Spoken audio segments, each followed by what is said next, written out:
in general is just not being in close guard. You know, legs are opened up and I'm kind of keeping them away from you, okay?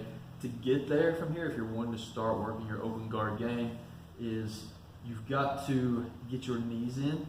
A lot of people say to grab and put your knees in like this, open up, and then start playing. If you can do it that easy, you're going to be very successful because they don't know what they're doing. Okay, it's never that easy. Okay, I don't think I've ever been able to just get my knees in like that because they're framing and they're trying to get their posture. Okay, so what I especially have to do, I got pretty long legs, so I've done this. It's really helped me. You have to be careful though. Most times people are going to tell you not to turn your hips sideways like this in guard because they're going to smash and try to come around. So it's just a split second you do this. Okay, when you turn, I'm going to turn my knees in here and then I'm going to open up. Okay, so it's much easier. I'm just sticking one leg in, opening that, and then flaring out. Okay, so from here, I'm going to keep this out, pressure on the wrist.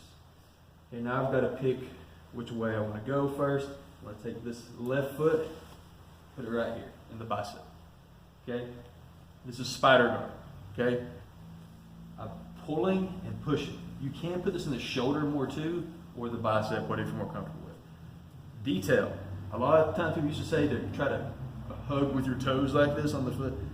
I don't recommend that. If you do it, I'm not saying you can't control someone, but if you turn your foot out here, turning your foot out, that's going to stop the rodeo pass where they throw your leg up over your head.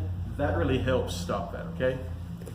Now I've got to decide how I want to play my spider guard. Do I want to stay fully in spider? Do I want to try to go lasso? You know, I've got my foot on the hip right now. All I've got to do is put this in the other arm here. Okay, now I don't want to just stay square like this. He's going to try to flip my feet up over my head. So I've got to pick, a way I can go here, like this. Okay, I'm pulling and pushing, pulling here, and I'm turning my toes outward here. I've got pretty good control in here. Okay, if I go the other way, here. Okay, now, a lot of times I open my guard, he's going to stand up to pass. It's just pretty common. You know, some people stay down, but a lot of times you're going to end up here, especially when you're playing open guard a lot, right here. Okay. Now, like I said, if he grabs my pants here and tries to throw this up over my head here like this, and come around, I don't want that to happen. What's going to help me with that is turning this foot outward here, like that. Okay. That really helps out with that. And I've got control over here. I'm not just like holding a position. All right, so I'm here now. Spider guard's really good. There's some really good submissions from here, sweeps, all kinds of things, okay? But I want us to get under him. I don't want to be here in front of him too much because he's got a lot of options. I want to get under him, okay? So what I'm going to do is, in this transition, and sometimes I like to back away from you sometimes, here, and try to set you up like this. A lot of different things can happen here for his defenses, okay? I'm here. I'm going to drop this foot. I'm keeping this one tight. I'm going to drop this foot to the mat. To here, so I can push with it. When I do this, I'm going to pull this up over my head like I'm trying to throw him over my head. Here. Okay? Now see how he's straddling over me here? I'm under his hips. Okay, so this is really good for me. All right, from here, I can go single leg X or X guard. Okay, depending on how wide his base is. If you go single leg X, this leg comes around to the hip here. Okay, if you go X guard, it comes in here, the standard X, okay?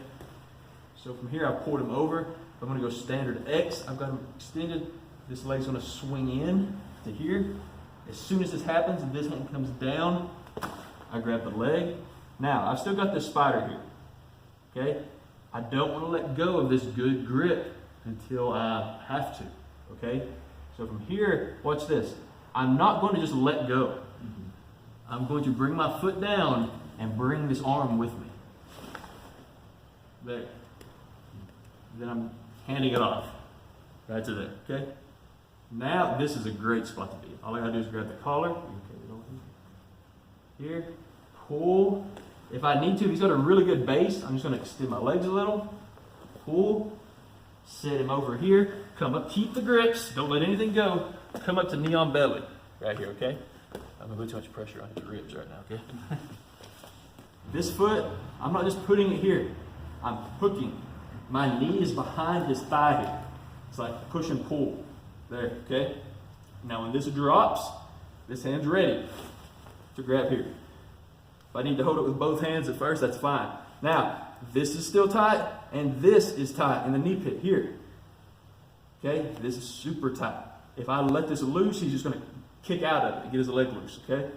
Here, come up to the collar, pull over, up to my knee on belly, get my points. You get your foot here. I like to play over on this side. You're a little more jammed here, it may be a little harder to get. When you get this foot in, you can put it over on this side. Okay? See where that's at? On this side of his hip. You get a lot of lift right here. Okay? So I'm over here.